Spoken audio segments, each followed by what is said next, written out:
In this video tutorial, I'm going to introduce you to webquest.org, a database of web quests created by teachers, but that also can serve as a guide to create additional web quests. A web quest is an inquiry-based approach to learning in which students are presented with a task and a process for that task that they will actually provide evidence of along the way, ending in a larger culminating project in which they take all the information they found through their web quest and actually synthesize it to produce a product.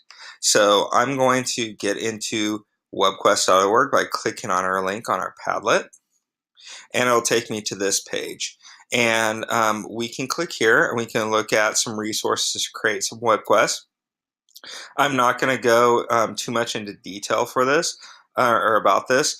You can explore these templates down here, and then you can also click right here and it'll actually take you through the WebQuest design process, which has a lot of great templates and other things to use here to explain the whole process to you.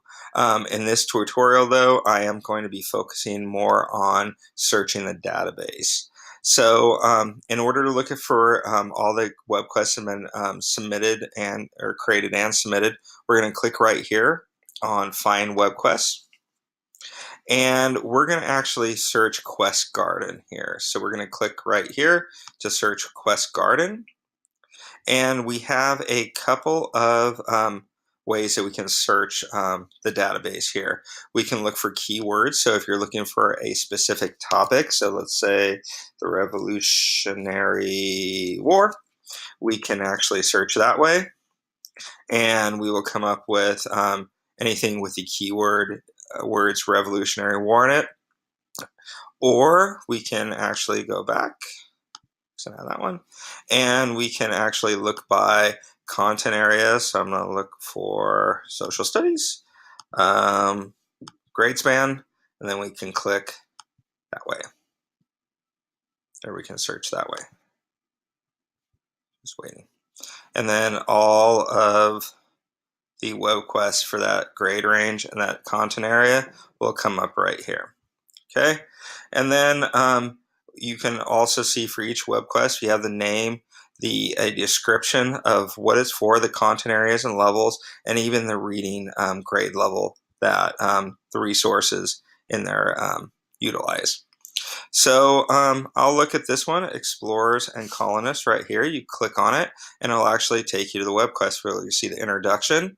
You can click on the links here where they'll set up the task for the learners, the process, how it's evaluated, the conclusion, and then any credits, and then also a teacher introduction page if one has been built out.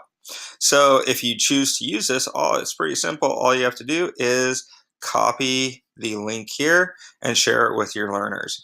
However, what I suggest is that you use these web quests as at times, if you find a great one, yeah, use it as is. But I recommend that you actually use these as a starting off point and you build your own web quest. A great easy way to build a web quest is actually through Google Sites, which I will create a tutorial for at a later date.